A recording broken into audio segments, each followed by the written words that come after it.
이 자리에 있는 우리가 하나님과 함께 동행하는 사람들인 줄 믿습니다. 지난 한 주간 그렇게 하나님과 동행하며 사셨을 줄 믿습니다. 함께하면 기쁨이죠. 그죠? 함께하면 기쁨이 있어야 됩니다. 교회 왔는데 막 왼수 같은 사람도 자꾸 있어가지고 오기 싫고, 집에 가는데 왼수 같은 가족들이 있어가지고 막 집에 가기 싫고, 학교 가는데 왼수 같은 친구들이 있어가지고 가기 싫으면 세상 그보다 불안하고 괴로운 삶이 어디 있겠어요? 혼자 살아야지 뭐 어떡하겠습니까? 근데 이 세상 살면 우리는 결코 혼자 살 수 없음을 알게 되시죠? 그래서 우리가 옆에 사람이 있음이 기쁨이고 감사인 줄 믿습니다. 사람들이 가장 듣고 싶은 말이라는 글이 있어서 제가 잠깐 가져왔는데요. 자녀들이 부모님에게 가장 듣고 싶은 말 뭔지 아세요? 아빠 엄마 나간다. 뭐 아내가 남편에게 제일 듣고 싶은 말. 여보 나 출장 가. 남편이 아내에게 제일 듣고 싶은 말. 여보 나 친정 가서 며칠 있다가 올게. 그리고 며느리가 제일 듣고 싶은 말. 야 빨리 집에 가. 요렇다라고 합니다. 가만 보면 어떻죠? 다들 그냥 같이 안 있고 싶어 해요. 이게 제일 듣고 싶은 말이에요. 자녀들은 엄마 아빠 나가 있으면 집에서 게임하고 싶어서. 그리고 아내는 남편이 옆에 있으면 챙겨주기 힘들고 무슨 내가 리모컨 된 것처럼 이러는데 그거 싫어서. 또 남편은 아내 옆에만 있으면 잔소리를 하니까 잔소리 듣기 싫어서 저 어디 좀 갔으면 좋겠다. 며느리는요 다 그러진 않겠죠. 물론 우리 교회에 있는 며느리들은 안 그럴 거라고 저는 100% 확신하는 마음으로 며느리들 그런 마음으로 제가 말씀드리지만 시어머니랑 오랫동안 같이 있고 싶으시잖아요. 그죠? 네. 자, 어찌되었든 우리가 누군가와 같이 있고 싶지 않은 마음을 가지고 살아가기 힘듭니다. 우리가 이 세상 살면서 우리가 누구와 함께 하느냐는 굉장히 중요합니다. 같이 있으면 힘이 되고 마음이 편안한 사람과 함께 하는 것은 축복입니다. 신방을 다니면서 성도들과 삶을 나누는데 제 마음속에 계속 드는 생각이 뭔지 아십니까? 함께 하고 싶다. 이들을 위해서 기도해 주고 싶다. 이들의 이야기들을 계속 듣고 싶구나. 하나님 이들에게 필요한 말씀이 무엇인지 내가 받고 또 이렇게 찾아가서 사랑을 담아 전하고 싶다 라는 마음이 계속 생기는 거예요. 신방 받으셔야 돼요. 그래야 제가 얼마나 사랑하는지 알려드릴 수 있고 또 그 말씀을 제가 전해드릴 수 있고 또 성도님들의 이야기들을 듣고 제가 기도할 수 있거든요. 신방이 막 무섭고 두려워 떨셔가지고 못 받으시는 분들 계신데 집을 오픈하지 않으셔도 되니까 주변 카페에 가서 제가 커피 사드릴게요. 저랑 만나서 교제하시기를 바랍니다. 예, 그렇게 해주세요. 사랑하는 성도님들, 하나님은 우리와 함께하고 싶어 하십니다. 그래서 우리를 창조하셨죠. 그런데 사람이 어떻게 합니까? 범죄를 합니다. 길이 막히죠. 실제로 이 땅을 사는 우리들의 모습만 봐도 하나님을 찾는다고는 하지만 하나님과 정말 함께하고 싶어 하는지는 잘 모르겠어요. 말은 그렇게 하지만 그렇게 못하죠. 보면 주일 예배 겨우 와요. 일주일에 이 시간에 딱 예배 드리는 게 끝이에요. 말씀 얼마나 보세요? 가정 예배는 혹시 드리십니까? 큐티는 하십니까? 어떤 분이 교회 취미란에다가 뭐라고 쓰나 딱 봤더니 실제로 있었던 일. 새가족 등록하면 취미 했는데 뭐라고 썼게요? 교회 가기. 취미가 교회 가기예요. 일주일 동안 할 만한 특별한 여가 생활 없고 사람 만날 시간 없으니까 취미가 교회 가기예요. 그래서 교회 오는 사람들이 많다는 것은 우리의 마음을 참 씁쓸하게 합니다. 사람의 범죄에도 불구하고 하나님은 창조하신 인간과 함께하고 싶으셔서 그들을 에덴 동산에서 그냥 내쫓지 않으시죠? 어떻게 하셨어요? 가죽옷을 만들어 입히셔서 내보내십니다. 왜요? 내가 너희들을 이곳에서 더 이상 너희들과 함께할 수 없지만 내가 너희들을 너무나도 사랑한다. 그래서 내가 너에게 언젠가는 완전한 회복을 줄 거야 라는 그 약속으로 가죽옷을 만들어 입히시고 내보내십니다. 그러나 사람들이 그 마음을 알까요? 모르죠. 에덴에서 추방된 이후에 하나님과 함께하려 하지 않습니다. 눈이 오히려 밝아져 버려요. 세상의 맛을 보기 시작합니다. 헤어나오질 못합니다. 탐욕과 욕심에 가득 찬 인간. 가인이 어떤 일을 벌입니까? 동생을 쳐 죽이죠. 죄를 짓는 인간의 모습이 자신의 욕심 때문에 사람을 어디까지 몰아갈 수 있는가에 대한 것들이 딱 보이는 장면입니다. 가인은 그렇게 부모와 떨어집니다. 그리고 누구의 곁을 떠나죠? 하나님의 곁을 떠나 노 땅이라는 곳으로 갑니다. 그리고 거기 자녀를 낳아요. 자녀의 이름이 뭐냐면 에녹입니다. 에녹. 순종하는 자. 따르는 자라는 의미를 가진 게 에녹이에요. 자녀들 혹시 낳을 계획 있으신 분들은 에녹이라고 이름 지어도 좋아요. 왜냐하면 순종하는 자, 따르는 자라는 의미를 가지고 있거든요. 그렇게 이름을 지었습니다. 아내와 동침함에 그가 임신하여 에녹을 낳은지라. 그리고 무슨 일이 벌어지냐면 가인이 성을 쌓고 그의 아들의 이름으로 성을 이름하여 에녹이라 하니라 라고 에녹성이라고 그 성의 이름을 지어버립니다. 자녀를 낳고 자녀의 이름에 따라 성도 짓고 좋죠 뭐. 그렇게 지으면 얼마나 좋겠어요. 그죠? 저도 성은 없어도 되니까 집이나 하나 그냥 지었으면 어떨까 하는 생각을 하지만 저희 어머님이 하신 말씀이 있어요. 목회자는 그런 생각하면 아무것도 못한다. 멀어져라 그러셔가지고 제가 예전에 설교할 때도 레위는 집을 갖지 말아라 제가 이렇게 설교까지 했어요. 그래서 구하면 안 될 것 같습니다. 어찌되었던 하나님을 떨어져 나간 가인은 에녹이라는 성을 만들죠. 사랑하는 성도님, 성이 뭡니까? 성은요 외부와 단절된 공간을 만들어버리는 거예요. 누구와 단절된 공간을 만들고 싶었던 걸까요? 가인이 하나님에게 저주를 받고 쫓겨남을 당했잖아요. 유리하는 자, 방황하는 자가 되어버렸거든요. 가인이 안주하고 싶었어요. 그래서 무엇을 만드냐면 자신이 있는 곳에 공동체를 만들어요. 근데 이 공동체를 만들었는데 딱 보니까 죄덩어리들이거든요. 죄가 있으면 이건 멸망당했다 싶으니까 무슨 일을 벌이냐면 방어막을 만들자! 그래서 만든 게 성을 둘러친 거예요. 그리고 무슨 일을 합니까? 이것이 에녹성이라고 이름을 짓습니다. 세상에 순종하고 싶은 것이죠. 에녹이라는 이름은 순종하는 자, 따르는 자인데 그 이름을 무엇에 순종하는 자, 따르는 자로 바꾸니까 세상에 순종하고 세상을 따르는 자라는 의미로 바꾸어 버립니다. 세상에 순종하고 세상을 따르는 자들의 공간이 됩니다. 부부 사이가 단절되면 각방 쓰죠. 부모와 자녀 사이가 단절되면 애들은 방에 들어가서 나오질 않습니다. 가족이 싫어 밴쿠버에 이민 왔다. 한국에 있는 가족들이 싫어 밴쿠버로 이민 왔다 라는 분들도 저는 봤습니다. 사랑하는 성도님들, 혹시 성을 만들고 계시진 않습니까?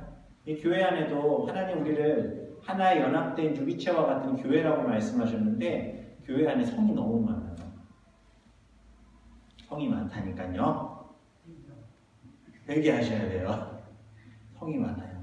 진웅성, 하람성, 예남성, 성이 너무 많아요. 그러면 안 되거든요. 하나님 우리를 교회로 만드셨거든요. 진웅교회, 하람교회, 예남교회. 근데 우리는 성을 만들고 있다는 거죠. 에녹성은 탐욕과 음란의 성이었습니다. 하나님이 아닌 사람에게 순종하고 그들의 권력과 문화를 만들어 그 안에서 사람들을 죄와 동행하게 만듭니다. 죄인 줄도 모르고 살아가는 사람들. 4장 16절 이후의 말씀은 세상의 탐욕과 음란한 문화가 만들어지는 과정들이 성경에 계속해서 나오죠. 안에는 하나만 있어야 되는데 둘을 취하는 장면이 만들어지고요. 각종 문화를 만들어내고 죄를 죄로 여기지 않는 세상이 에녹성 가운데 이루어집니다. 그러니 아무 소망이 없는 사장의 이야기들이 계속 그렇게 진행됩니다. 그렇게 멸망의 장인 것처럼 최초의 살인이 일어난 사장의 이야기들이 끝날 것 같은데 마지막 25절, 26절에 보면 하나님께서 아벨을 대신하여 죽은 아벨을 대신하여 아담과 하와에게 셋이라는 자녀를 주시죠. 그리고 그 셋을 통하여 5장부터 무슨 일이 벌어지냐면 하나님의 언약 백성의 족보를 이렇게 쭉 기록해 나가십니다. 하나님의 약속의 자녀들의 족보를 기록하시는 거죠. 여기에 보면 10명의 인물이 등장해요. 10명의 인물. 평균 수명이 몇 살인지 아십니까? 900살. 900살까지 사시기 바랍니다. 거의 영원에 가깝도록 사는 거죠. 영원에 가깝도록. 그렇게도 오래 살았습니다. 그런데 이 5장의 이야기들을 계속 읽어보면 몇 세를 살았다라는 말보다 그들의 그 살았다라는 이야기 끝에 무슨 얘기가 나옵니까? 죽었더라라는 말씀이 계속해서 반복돼요. 5장의 족보는 죄가 확산되고 또 그 가운데 죄의 결과인 사망 앞에 모든 인생이 하나같이 죽고 마는 그 결국 죽음 앞에 굴복하는 역사를 선명하게 보여주는 거예요. 오래 살고 싶으신 분들은 나이만 보이죠. 그죠? 나이만 보여. 930, 912, 905, 910, 895. 그렇게 생각하면 여기 계신 분들 다 애기도 아니시네요. 그죠? 80이 돼도 인생의 10분의 1도 안 사신 거니까. 그러나 하나님께서 이 5장의 족보를 통해 우리에게 계속 보여주시는 것이 뭐냐면 바로 죽었더라. 죽었더라. 오래 살면 뭐합니까? 결국 그들이 죽어가고 있다는 것이죠. 그럼 이들에게 왜 죽음이 있습니까? 그들이 죄를 범하였기 때문입니다. 죄의 삭슨 사망이기 때문에 이 사망을, 이 죽음을, 이 죄의 문제의 해결함이 없이는 이 사망을 절대로 이길 수 없다라는 거죠. 그러나 이 세상은 어떻습니까? 우리에게 이 주제를 계속해서 잊어버리게 만들지 않습니까? 바쁘게 만들죠. 자식을 어떻게 기르는지, 돈을 어떻게 버는지, 어떻게 하면 건강하게 사는지, 100세 시대 이야기하면서 어떻게 하면 더 오랫동안 살 수 있는지에 관심을 갖게 하여 이 멸망의 길로 가고 있는 우리의 눈을 가려버린다는 거죠. 인생의 핵심이 뭔지 아십니까? 우리 인생의 핵심은 인간은 죄를 지었기 때문에 결국 죽는다라는 것입니다. 이 자리에 죽지 않으실 분 계십니까? 영원히 살 수 있는 분 계십니까? 우리의 죄로 인하여 사망이 우리 모든 사람에게 미쳤다는 겁니다. 인생은 모두가 그 죽음 앞에 굴복하도록 되어 있습니다. 피해갈 사람이 없습니다. 연수는 각각 달라도 모두가 도장 찍듯 죽었더라. 5장의 죽음의 행렬이 계속되고 있습니다. 그런데 이 5장의 죽었더라는 말씀 사이에 마치 캄캄한 밤에 가느다란 빛이 하나 이렇게 쭉 들어오듯 전혀 다른 한 사람의 이야기가 등장을 하죠. 근데 이름을 보면 굉장히 익숙하죠. 그의 이름이 뭡니까? 에녹입니다. 이상하지 않으세요? 가인이 아들을 낳아 이름을 에녹이라 지었는데 죽었더라라는 성경의 족보 사이에 한 사람이 죽지 않은 일이 벌어지는데 그 사람의 이름도 에녹입니다. 죽음을 보지 않고 하나님이 그를 데려가셔서 세상에 있지 않았던 사람. 에녹이 누구와? 하나님과 동행하더니 하나님이 그를 데려가심으로 세상에 있지 아니하는다. 이 에녹은 누구냐? 앞에 있는 에녹이 아닙니다. 이거 아직도 앞에 있는 에녹이라고 생각하시면은 그 에녹이 갑자기 회개를 해가지고 하나님 앞에 열심히 살다가 뭐 들려갔다 이렇게 생각하시겠지만 전혀 아니에요. 그 에녹은 세상에 순종하던 에녹이었다면 이 에녹은 하나님 앞에 순종한 에녹이에요. 하나님 그렇게 두 사람을 비교하고 계십니다. 창세기 5장에서 에녹은요 65세에 무드셀라를 낳았죠. 성경에 있는 인물들 잘은 몰라도 무드셀라는 다들 아시더라고요. 무드셀라는 성경에서 제일 오래 산 사람이죠. 몇 살까지 살았죠? 969세. 그가 무드셀라를 낳고 300년을 하나님과 동행하며 자녀를 낳습니다. 그리고 365세를 살고 하나님이 그를 데려가심으로 세상에 있지 않았다라고 소개합니다. 일반적으로 보면 900살까지 살던 시대에 겨우 365세 살고 사라진 거예요. 이 세상에서의 시간을 365세까지만 살고 사라진 거예요. 축복입니까? 인간의 나이가 80이라고 생각할 때 3분의 1이면 27, 8, 30쯤이라고 생각하면 30에 죽었어요. 죽은 게 30에 사라져버렸어요. 이 세상 가운데서 없어져 버렸어요. 축복입니까? 축복이죠. 왜요? 죽음을 보지 않았잖아요. 그리고 뭐라고 합니까? 다른 곳으로 옮겨졌다라고 얘기합니다. 죽음이 지배하고 있는 4장과 5장, 그 죽음의 흐름을 뚫고 전혀 죽음이 손대지 못한 인물이 에녹입니다.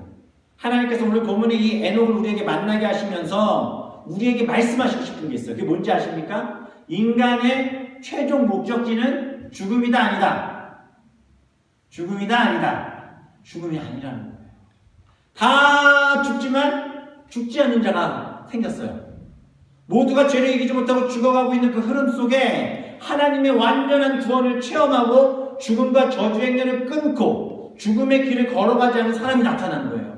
다 죽어가고 있지만 그 사망의 행렬을 끊고 죽음이 전부가 아니라고 말하는 한 사람이 등장한 것이죠. 우리가 살다가 죽는 것 자연의 이치라고 생각하지만 성경은요 사람이 죽는 것을 자연스러운 흐름이라고 이야기하지 않습니다. 하나님은 우리가 영원히 죄로 인해 멸망당하는 것을 원하지 않습니다.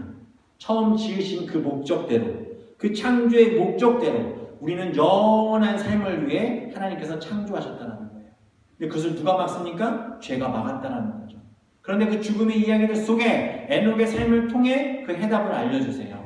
히브리서 11장 5절에 보면 에녹에 대해서 뭐라고 설명하냐면 옮겨졌다라는 단어를 3번이 반복합니다. 보면은요 믿음으로 에녹은 죽음을 보지 않고 옮겨졌으니 하나님이 그를 옮기심으로 다시 보이지 아니하였느니라. 그는 옮겨지기 전에 하나님을 기쁘시게 하는 자라 하는 증거를 받았다. 히브리서 기자가 강조하고 싶은 것은 뭐냐면 에녹이 들어 옮겨졌다는 거예요. 신약적인 개념으로 얘기하면 에녹이 영원한 처소로 옮겨졌다는 것입니다. 쉽게 말씀드릴게요. 천국 갔다고요. 죽음을 보지 않고 천국으로 바로 하나님 데려가셨다니까요. 축복이죠. 우리 모두 그렇게 되시기를 주님의 이름으로 축원합니다. 저는 어렸을 때 에녹 기사 보면서 기도했었어요. 하나님, 저도 에녹처럼 데려가 주세요. 언제 어떻게 될지 아직 몰라요. 오늘이 마지막 날일 수 있다니까요. 제가 오늘 갑자기 설교 딱 끝날 때쯤 갑자기 부은 몸이 뜨는 거예요. 안녕히 계세요. 너무 행복할 것 같지 않으십니까? 하나님이 계시는 그곳, 예수님께서 만들어 두신 그 처소, 그곳으로 우리를 데려가신다는 겁니다. 세상은요, 오래 사는 게 복이라고 말하죠. 그러나 우리는 옮겨갈 집이 있습니다. 이 땅에 사는 날짜가 연장되는 것이 복이 아니에요. 900살까지 사는 게 복이 아니에요. 이 땅에서 집 짓고 시집 장가가고 자식들 기르고 뭔가를 성취하는 것이 인생의 축복이고 천국 같은 삶이다라고 생각하면 착각이죠.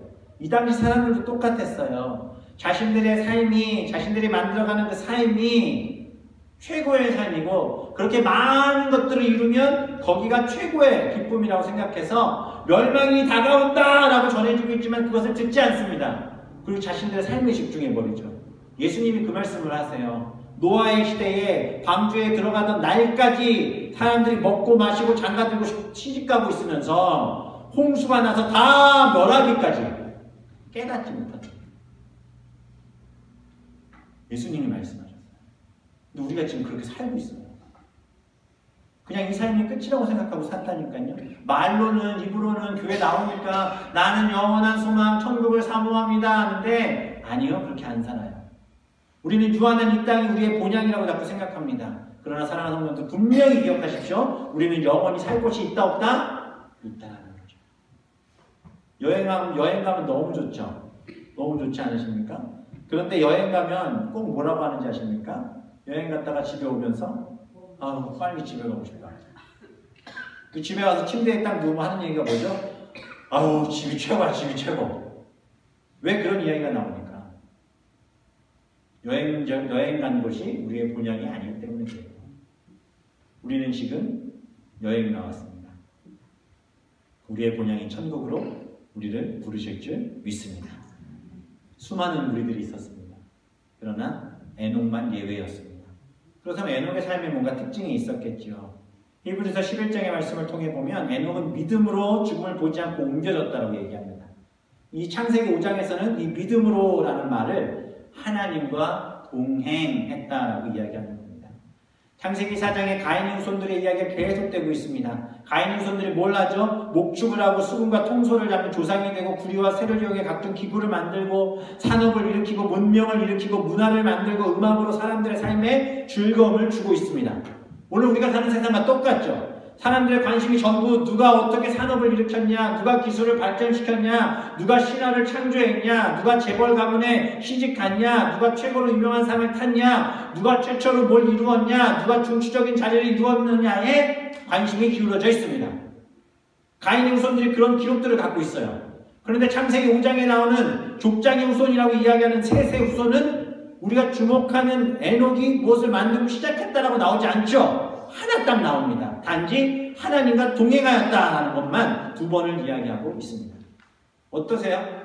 세상에 나가 사람들과 이야기할 때 어떤 것을 먼저 물어보십니까? 집이 어디예요?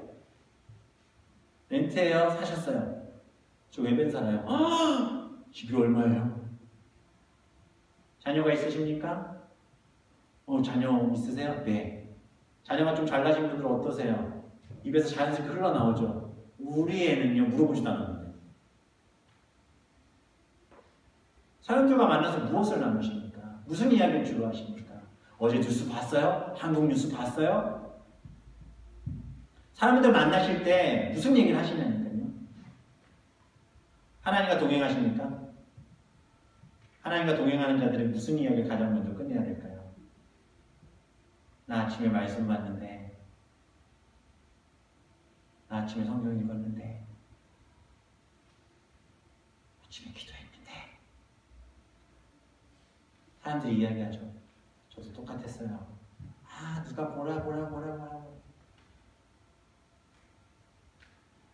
지나가는 이야기들. 죽어지는 이야기를 듣고 싶어 하지 않는 것이 하나님과 동행하는 사람의 모습인 줄 믿습니다. 우리 입술이 어떻게 나와야 되겠어요? 아 그래요? 그 일 때 많이 마음 아프셨겠죠. 저도 속상하긴 한데 우리가 그분을 위해서 기도합시다. 대한민국이 엉망진창이래요. 아 그래요? 우리가 그것을 위해서 기도합시다. 주님과 동행한다면 우리는 그런 입술의 고백이 우리 가운데 있어야 하지 않겠습니까? 에녹은요 라멕이라는 당시 문화를 창궐하게 만들었던 그 라멕과 같은 시대에 살았어요. 에녹이 어디 산에 들어가서 숨어서 기도원에 가서 기도하면서 300년을 살다가 하늘로 올라간 게 아니고요. 에녹이 그 문화와 시대 가운데 300년간 자녀를 낳고 앞에 족보에 나오는 인물과 똑같이 일상의 삶을 그대로 살면서 하나님과 동행했다라는 거예요. 산에 숨어 산 게 아니라니까요. 세상 살면서 많은 분들이 이렇게 이야기하죠. 하나님과 동행하는 것이 믿음 생활의 핵심이라고 말을 하는데 어떻게 이야기합니까? 상담 나눠보고 신방 가면 꼭 하는 말씀이 있어요. 너무너무 신앙생활하기가 힘들어요 라고 말합니다. 근데 에녹은 뭐라고 얘기하는지 아십니까? 하나님과 동행하면 그렇게 살 수 있다라고 얘기하는 거예요. 몇 년을? 300년을. 바울은 또 뭐라고 얘기하는지 아십니까? 바울이 이전에 세상과 즐거워하고 하나님의 말씀을 거부하고 살았던, 예수 그리스도를 부인하고 살았던 그가 하나님을 만난 이후에 하나님과 동행함으로 세상의 것이 배설물로 보이기 시작했다는 거예요. 우리가 이룬 일이나 업적, 쌓아올린 재산, 그것이 우리를 평가하는 것입니까? 하나님이 과연 그것으로 평가할까요? 우리가 하나님 앞에 갔을 때 하나님이 어이구 너는 어떻게 그렇게 열심히 돈을 모아서 100만 불짜리 집에 살았니? 어떻게 너희 아들과 딸들은 다 이렇게 명문대학에 보냈니? 너는 천국 가라! 그러실까요? 매일 아침 돈 버느라고 먹고 사느라고 그렇게 애쓰고 수고했구나. 고생했네. 천국 가라! 그러실까요? 하나님은 우리가 이룬 세상의 일들을 바라보고 계시지 않다라는 겁니다. 우리가 몇 년을 살든 하루하루를 주님과 동행하면서 주님 손을 잡고 가려하고 같은 방향을 가려하고 순간순간 순종의 마음들이 비록 서툴지만 계속 무너지죠. 무너지는 게 맞아요. 그렇지만 애쓰는 모습이 우리 가운데 있어야 하지 않겠습니까? 자녀가 걸음만 할 때 어때요? 잘 못 걷죠. 막 계속 넘어져요. 부모가 어떻게 해요? 손을 이렇게 잡았다가 놨다 하죠. 잡았다가 놓죠. 애가 이렇게 흔들흔들하죠. 그럼 놀려고 그러면 손 쫙 빼고 꽈장하면 아이고 쌤통이다 그런 부모 있습니까? 잡고 어떻게 해요? 걸음만 서툴지만 아이가 넘어질까봐 다칠까봐 시선을 어떻게 하죠? 고정하죠. 그 아이가 걸을 때 아장아장 걸어서 손을 잡았다가 뗐다 넘어지려고 하면 다시 몸을 잡았다 놨다 하면서 아이가 걷는 걸음을 걷게 도와준다는 거예요. 잘 걷지 못하는 애가 이제 막 걸음마를 시작해 조금씩 걸어다니면 그래도 부모의 시선 어디로 가 있습니까? 설거지를 하면서도 계속 보고 있어요. 왜? 내 새끼니까. 그 아이는 나와 함께 해야 되니까. 그래서 걸음걸이가 좀 시작되잖아요. 애들 어떻게 하죠? 아주 그냥 난리가 나죠. 난리가 나. 집을 다 뒤집어 놓습니다. 그냥. 저 예전에 살던 집에 저희 둘째가 낙서해 놓은 벽지가 이만큼이 그냥 가득했었어요. 나중에는 도저히 벽지를 바를 생각도 안 하고 그냥 나중에 이사갈 때 페인트 칠해주고 가자 막 이런 마음이 들 정도로 그렇게 방황하며 노는 것 같아요. 근데요 그 아이가 뛰어오는 순간이 있어요. 부모한테. 언제 오는지 아십니까? 밖에서 갑자기 누가 띵동 하잖아요? 그럼 막 놀다가 누가 놀래가지고 엄마 품을 막 딱 앉아요. 누가 들어오잖아요? 그럼 엄마 품에 앉아서 딱 잡혀있다라는 거죠. 놀다가. 왜? 거기가 안전한 건 아니니까.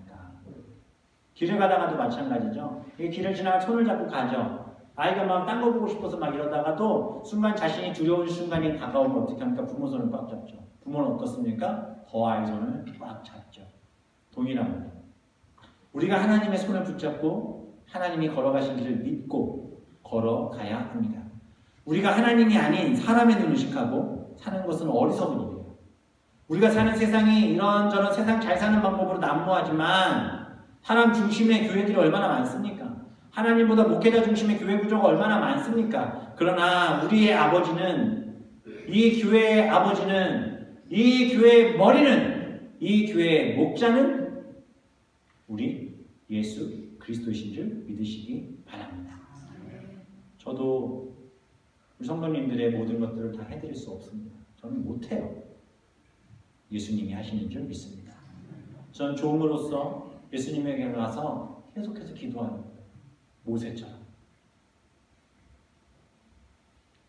로마서 14장 23절에 이런 말씀이 있습니다. 의심하고 먹는 자는 정죄되었나니 이는 믿음을 따라 하지 아니하였기 때문이라.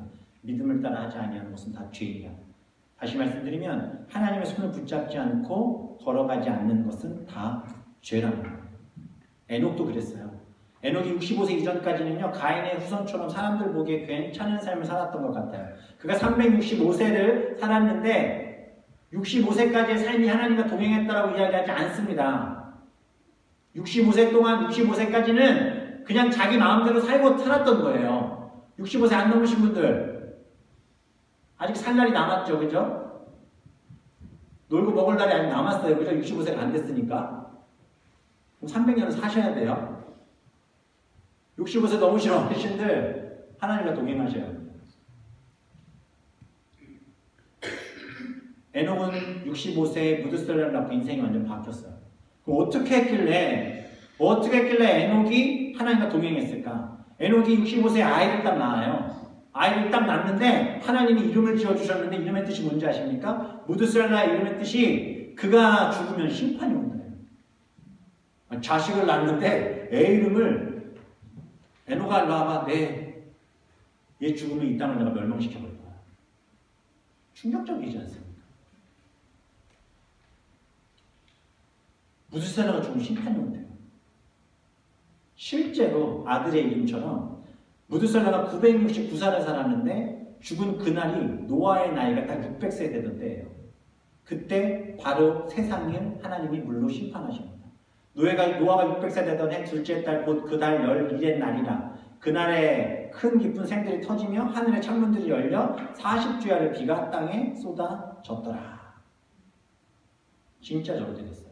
이게 보면 성경에 나오는 인물들의 나이를 쭉 나왔는데요. 저기 파란 선 보이죠? 저 파란 선이 홍수 때예요. 무드셀라는 969세, 아들은 라멕은 777세까지만 살고 딱 죽습니다. 이 도표를 보면 좀 재밌죠? 그러니까 무드셀라가 살아있는 동안에 노아가 태어난 거예요. 근데 에녹이 있는 동안에 노아는 있지 않았습니다. 보면 참 재밌어요. 무드셀라가 있을 때 노아가 있었다니까요. 노아가 애기였어요. 무드셀라가 노아에게 무슨 얘기 했을까요? 니네 할아버지, 에녹 할아버지 하나님과 동행하다가 죽지 않고 하늘로 올라가셨어. 너도 하나님과 동행해라. 내가 죽으면 멸망이 온다고 하셨어. 노아가 그렇게 잘한 거예요. 사랑하는 성도님들, 우리 인생은 죽음으로 가고 있다라고 이야기합니다. 그러나 하나님 우리에게 말씀하십니다. 이 땅에 반드시 멸망이 있을 것이다. 안 들어보셨어요? 오늘 처음 들으셨어요? 사랑하는 성도님들, 이 땅에 종말이 옵니다. 이 땅이 멸망된다니까요.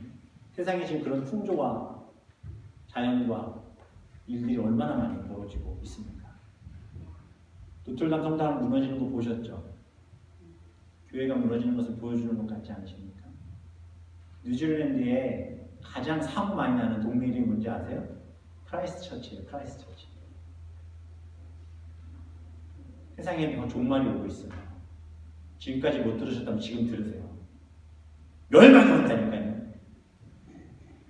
심판이 온다니까요. 마지막 때가 분명히 온다니까요. 언제요? 제가 말씀드릴게요. 말하는 순간 저는 어떻게 될까요? 난리 나죠. 저는 몰라요. 진짜 알았으면 좋겠어요. 만약에 그 멸망의 날이 내일이다 라고 우리 눈에 딱 보이면 지금 어떻게 하실 것 같으세요? 한 그루에 사과나무 심겠죠. 사랑하는 성도님들, 종말이 다가오고 있습니다. 아니, 우리가 예배 드리는 순간에 주님이 오실 수 있습니다. 집값 아직 들어올랐는데, 은행에 아직 돈 모아놨는데, 한 6개월만 있다 오시면 안 될까요? 아, 나 아직 결혼 안 했는데, 그런 거 하나님 다 따지고 오실까요? 두렵지 않으십니까? 지금 오신다면? 에녹이 그것을 깨달았던 거예요. 주변에 보니까 사람들이 죽는데 언제 죽는지 모르게 죽는 거야. 아들을 낳았는데 그 당시에 얼마나 의료나 뭐 이런 게 좋지 않았겠죠. 빨리 죽는 애들도 있었겠죠. 아들을 낳았어요. 하나님이 뭐라고 하셨냐면 얘가 죽으면 종말이 온대요. 오는 건 순서 있어도 가는 건 순서 있습니까? 그 아들이 언제 죽을지 알았을까요? 몰랐을까요? 솔직히 말하면 에녹이 천국 가서 놀랬을 거예요. 야, 내 아들 969세까지 살지 않았으면 내가 이렇게 안 했을지도 모른다 생각했을지 모르겠죠. 그런데 이 너무너무 놀라운 하나님의 사랑이 이 안에 담겨있는 거잖아요. 아들이 죽으면 종말이 올 거야 했기 때문에 에녹은 하루하루가 하나님과 함께하지 않고 살 수 없는 삶이었던 거예요. 1년, 2년, 10년, 100년, 200년, 300년이 가도 그는 그것을 알고 있었던 거예요. 그렇게 동행하며 살았던 거예요. 무드슬의 나이가 969세죠. 제일 오래 살았다고 하는 그 말을 들을 때마다 그냥 나이가 많이 먹었구나만 생각하시면 안 돼요. 하나님이 그렇게 오래 참고 기다리셨던 거예요. 우리를 사랑하셨기 때문에. 그런데도 그 종말로 내닫고 있었던 인류, 사람들. 사랑하는 성도님들, 우리의 삶 어떠십니까? 얼마 전에 응급실에 신방을 갔는데 여기 캐나다에서 응급실 가면은 보통 3시간 기다리잖아요. 그죠? 딱 봐서 죽을 병 아니면은 죽을 일 아니면은 한 3-4시간 그냥 기다려야 돼요. 어떤 분이 그러더라고요. 가서 나 죽을 것 같다고 막 소리치면 들어간대요. 그리고 여기서도 빨리 처리해주는 게 있대요. 피를 철철 흘리고 있거나 심장이 막 쇼크 상태에서 죽기 직전일 때는 제일 먼저 하게 해준대요. 그 지경이 돼야 주님 앞에 오시겠습니까? 그렇게 돼야만 응급 상황이라 생각하시겠습니까? 사랑하는 성도님들, 지금이 우리에겐 응급 상황입니다. 아우, 설교 또 저런 얘기한다. 아, 다음 주에 또 들으면 되지. 아니요. 제가 청소년 사역하면서 사고로 죽어간 많은 친구들을 봤습니다. 이번 주에 이렇게 앉아서 예배 드렸던 그 아이가 그 주중에 사고로 죽어간 상황들을 많이 봤습니다. 사랑하는 성도님들, 다음 주에 다 얼굴 보길 소망합니다. 그러나 그렇지 않을 수도 있다. 제가 이 자리에 서서 설교하지만 저도 다음 주에 못 볼 수도 있어요. 에녹은 그것을 알았어요. 그 자신의 인생의 65세 이후에 그는 하나님 앞에 돌아오는 거예요. 이것을 성경은 회개라고 합니다. 삶의 방향을 돌이키는 겁니다. 세상적인 삶을 향해 순종하던 삶이 아니라 하나님을 향해 돌아가는 거예요. 삶의 방향이 없던 사람이 그 삶의 방향을 누구에게로? 하나님께로 돌이키는 것입니다. 성도는 에녹처럼 삶이 한순간에 선명하게 변화되고 구별되는 차이와 다름을 경험할 수 있는 은혜가 있어야 돼요. 우리에게 그 시점이 분명히 있었습니다. 그리고 우리는 그 시점을 경험했습니다. 그 은혜를 경험한 사람들, 하나님을 만난 사람들, 하나님과 동행하는 거죠. 동행이 뭐죠? 눈과 눈이 마주치는 거예요. 마음과 마음이 이어지는 거죠. 하나님의 뜻과 내 뜻이 맞는 거예요. 하나님의 마음과 내 마음이 맞아 들어가기 시작하면서 이루어지는 겁니다. 두 사람의 뜻이 같지 않는데 어찌 동행하겠느냐? 아모스에서 말씀하시거든요. 하나님의 뜻과 내 마음이 같은 것, 하나님의 마음과 내 마음이 같을 때 우리는 영원한 멸망이 아니라 영원한 생명을 얻게 되는 줄 믿습니다. 하나님이 세상을 이처럼 사랑하사 독생자를 주셨으니 이는 그를 믿는 자마다 멸망하지 않고 영생을 얻게 하려 하십니다. 이 길을 에녹에게 걸어가게 하시는 거예요. 에녹은 그렇게 살았어요. 하루하루가 마지막인 듯 그렇게 살았습니다. 내 아들이 언제 죽을지 모르기 때문에 그 아들이 죽으면 멸망이야. 내가 이렇게 살면 나도 멸망당해 죽어. 나 하나님 붙잡을 거야. 그래서 실제로요, 에녹은요, 이 멸망의 때를 외치며 죄 지은 자들을 돌아오라고 고백하고 살았어요. 구약성경에 나오지 않은 이야기를 유다서에서 이야기하고 있습니다. 아담의 7대 손 에녹이 이 사람들에 대하여도 예언하여 이르되 보라, 주께서 그 수만의 거룩한 자와 함께 임하셨나니 이는 무사람을 심판하사 모든 경건하지 않은 자가 경건하지 않게 행한 모든 경건하지 않은 일과 또 경건하지 않은 죄인들이 주를 거슬한 모든 완악한 말로 말미암아 그들을 정죄하려 하심이라 하였느니라. 이 사람들은 원망하는 자며 불만을 토하는 자며 그 정욕대로 행하는 자라. 그 입으로 자랑하는 말을 하며 이익을 위하여 아첨하느니라. 에녹이 이것을 전했다니까요. 경건의 모양은 있지만 경건하지 않았던 자들, 하나님의 셈의 자손이라고 하지만 셈의 자손처럼 살지 않았던 자들, 하나님의 약속의 자녀들이라고 하면서 그렇게 살지 않았던 자들을 향해 에녹이 이렇게 이야기했다니까요. 멸망이 온대. 지금 회개하지 않으면, 지금 돌아서지 않으면 다 죽어. 그런데도 원망하고 불만을 토하고 저격대를 행하고 입을 자랑하고 이익을 위하여 살았던 자들, 주일날 교회 와서 예배드리고 하나님 앞에 내가 헌금 좀 나눠드리고 문 열고 나가면서 아우 다 했네, 이 정도 했으면 됐지, 일주일에 1시간 반 2시간 잠깐 예배드리면서 설교 30-40분 하는 거 1시간 2시간 하면 길다고 예배 안 온대요. 교회 나와서 예배드리라고 하는데 바쁘다고 안 온대요. 해봐야 된대요. 새벽에 나와서 기도 좀 하자고 하는데 싫대요. 피곤하대요. 자야 된대요. 일하러 가야 된대요. 교회 와서 봉사하라는데 시간이 없대요. 헌금하라는데 먹고 사는 거 없대요. 저는 지금 헌금하라고, 교회 와서 봉사하라고, 교회 지금 와서 지켜달라고 말씀드리는 게 아니에요. 저를 위해서 얘기하는 거니까. 아무도 안 오셔도 돼요. 저는 혼자 얘기할 거예요.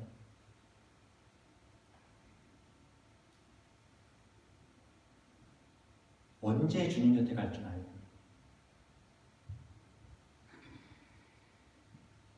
사랑하는 성도님들, 예배하며 하나님과 동행하는 모습이 우리 안에 있기를 소망합니다.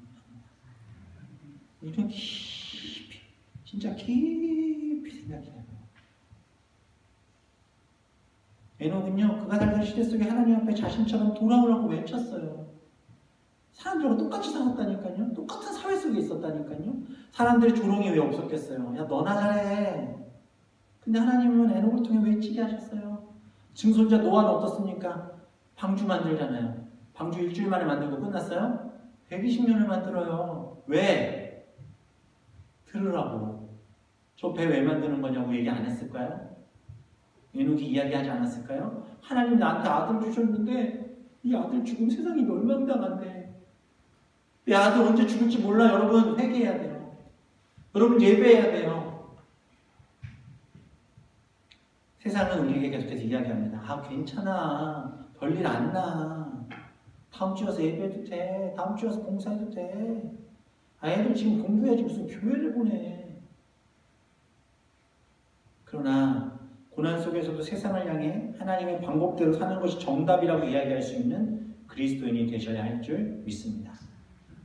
몇 해 전에 교회 오빠라는 다큐멘터리가 있었어요. 이게 영화로 만들어졌대요. 그래서 5월달에 개봉을 하는데 저분이 이관희 집사님이라는 분이십니다. 결혼하고 아이 태어나고 몸이 안 좋아서 병원에 갔더니 대장암 판정을 받으신 거예요. 그 8번의 항암 치료를 받는 중에 그 어머니가 충격받아서 죽으십니다. 그 항암 치료를 다 받고 8차 항암 치료를 받고 나서 5일 뒤에 아내가 몸이 좀 이상해서 병원에 갔더니 혈액암 4기. 말이 돼요? 교회에서만 잘한 사람이에요. 정말 하나님 예배하는 사람이에요. 사람들이 다 뭐라고 하더래요. 그렇게 교회 가서 하나님께 기도했는데 뭐냐 너는? 대장암? 어휴. 아내는 혈액암. 엄마는 간호하다 돌아가셨다니까요. 이분이 이런 고백을 한 거예요. 오늘 나에게 주어진 이 하루가 내 인생의 마지막 날이라고 가정을 하면 나는 오늘 그래도 괜찮아. 하루라는 시간을 통해서 제가 조금이라도 온전해질 수 있는 기회를 갖고 싶다는 거죠. 오늘 이 시간을 통해 우리가 이렇게 온전해져야 되지 않겠습니까? 어떤 하나님이라도 제가 주님을 변함없이 사랑했습니다라고 기도를 했대요. 누가? 죽은 이관희 집사가. 사람들이 이렇게 조롱했대요. 야 살려달라고 매달리더니 죽어가네. 야 당신 병 때문에 엄마가 죽었는데 어떻게 방송에 나와서 감사하다는 말을 하냐. 야 너가 믿는 하나님은 무기력하다 라고 조롱했답니다. 그가 이런 조롱을 들을 때마다 욥이 생각납니다. 욥의 아내가 욥을 저주하며 하나님을 욕하고 죽으라 했을 때 입술로 범죄하지 않았던 욥을 기억해내면 이겼다는 거예요. 욥은 입술로 범죄하지 않았거든요. 왜 욥은 범죄하지 않았을까요? 내게 있는 이 환난은 하나님과 동행함으로 이기게 하실 줄 믿었기 때문에. 내가 지금 죽어도 하나님과 동행했기에 죽음이 두려웠지 않았기 때문에. 예수님도 그렇게 살아셨죠. 사랑하는 성도님들, 우리 인생 오래 살고 잘 먹고 잘 살고가 뭐가 중요해요? 교회 커지는 게 뭐가 중요해요? 우리 교회 100명, 200명, 300명, 1000명 되면 어떡해요? 그게 중요해요? 교회 헌금 많고 안 많고가 중요해요? 누가 오고 안 오고가 중요합니까?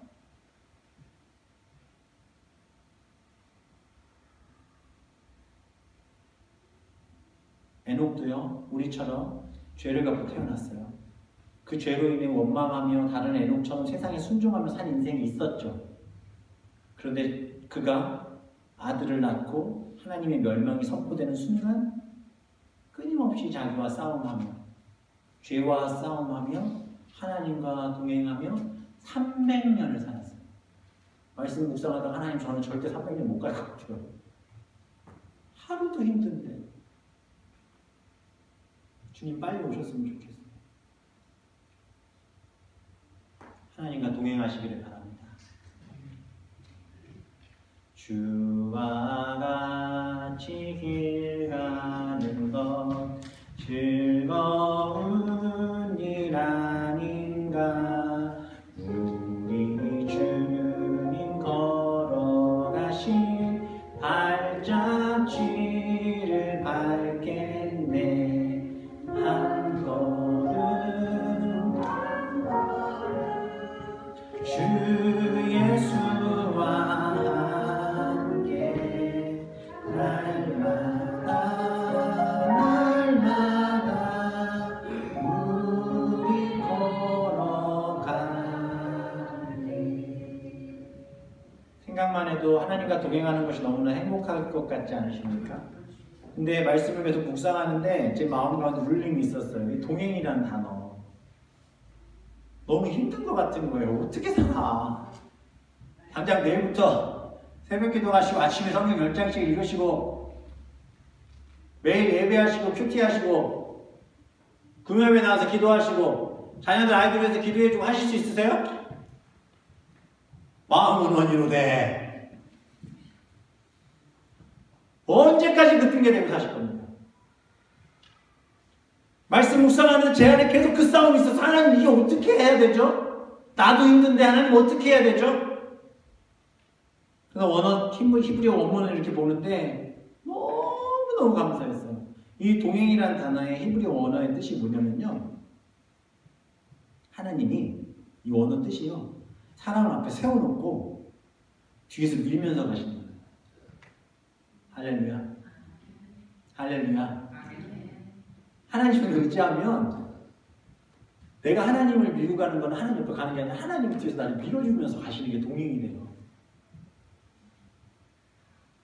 소름이 돋았습니다. 산에 올라갈 때 정말 죽을 것 같아서 못 올라갈 때 있잖아요. 누가 뒤에서 밀어주면서 가면 어떻게든 정상 가요, 안 가요? 아, 나 더 이상 못 가, 죽어 막 이러는데 손잡고 끌고 가고 누가 밀고 가면 저를 가요, 안 가요? 세상 혼자 못 가요. 제가 만약에 산에 혼자 올라가면 전 가다 포기하고 뒤로 갈지도 몰라요. 근데 옆에 누가 있으면 어때요? 가죠.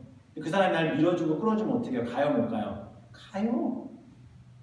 동행은 하나님이 함께 하신다는 약속입니다. 동행은 하나님이 밀어주시겠다라는 약속입니다. 동행은 하나님께서 모든 길을 인도해 주시겠다라는 하나님의 약속입니다. 그 모습이 뭔지 아세요? 방주예요, 방주. 노아가 만든 방주. 방주 어때요? 지 혼자 움직일 수 있어요? 물 위에 그냥 동동 떠다니는 거예요.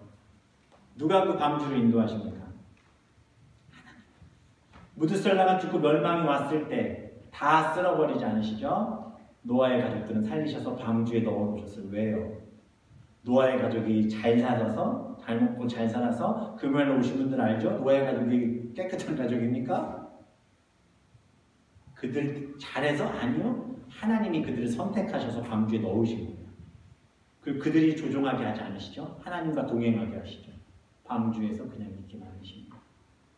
사랑하는 성도님들, 우리에게도 이러한 실천이 있기를 주님의 이름으로 축원합니다. 축원합니다. 제가 너무 도와드리고 싶었어요. 그래서 동행하는 삶을 한번 실천해보자 해서 제가 3가지 실천사항을 갖고 왔습니다.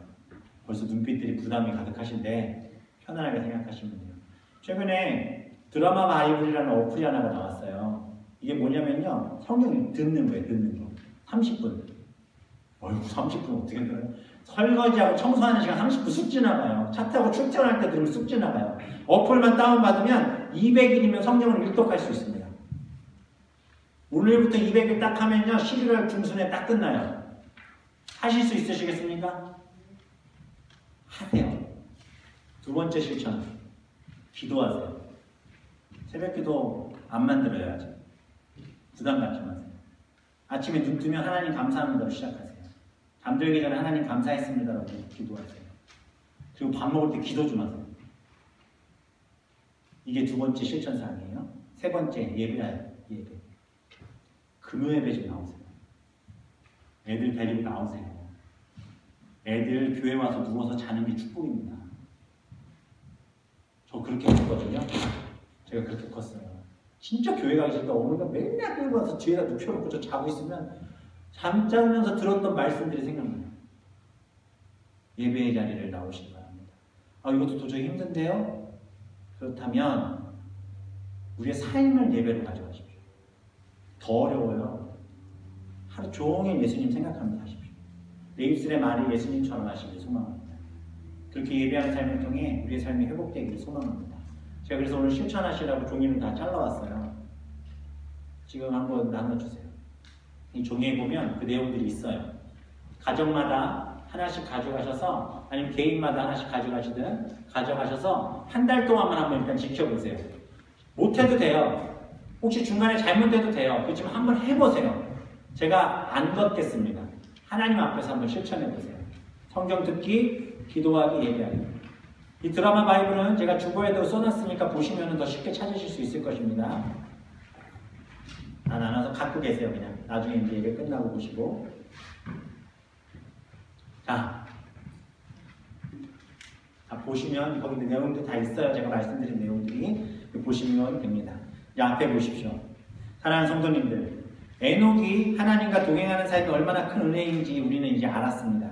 우리가 그래서 하나님과 동행하기를 소망합니다. 그렇죠? 그래서 우리 하나님 말씀 가운데 살기를 소망합니다. 오늘이 마지막 날인 것처럼 사시기를 권면하고 그렇게 사시기를 축복합니다. 진짜 하나님 손잡고 가죠. 그렇죠? 우리 만나기 위해 하나님 손잡고 가셨으면 좋겠어요. 하나님과 동행하고 예배했으면 좋겠어요. 하나님 성도님들, 마지막 선택을 드립니다. 오늘 에녹 2명 나왔어요. 세상의 풍요와 물질과 세상의 모든 것들 누리며 세상 붙잡고 살았던 에녹이 되시겠습니까? 아니면 하나님과 동행하며 세상의 조롱을 당해도 주님과 동행하며 살기로 다짐하는 에녹이 되시겠습니까? 하나님과 동행하는 에녹이 되고자 하는 자들에게 하나님 이 말씀을 선물하십니다. 사랑하는 딸아, 사랑하는 아들아, 내가 너와 함께 있어 내가 어디로 가든지 너를 지키고 너를 이끌어 이 땅으로 돌아오게 할 거야. 내가 내게 허락한 것을 다 이루기까지 너를 떠나지 아니하리라.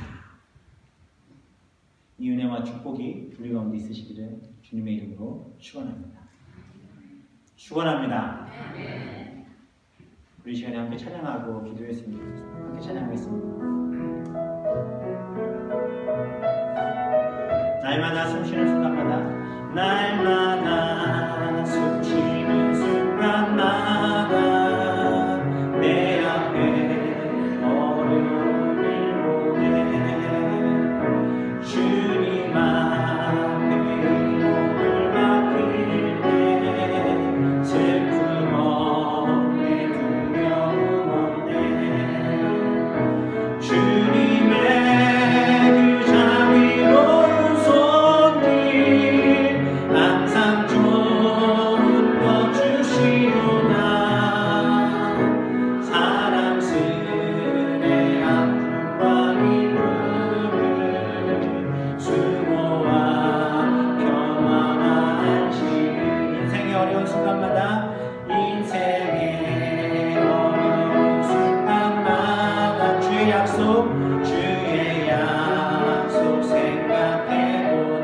내 맘속에 믿음 잃지 않고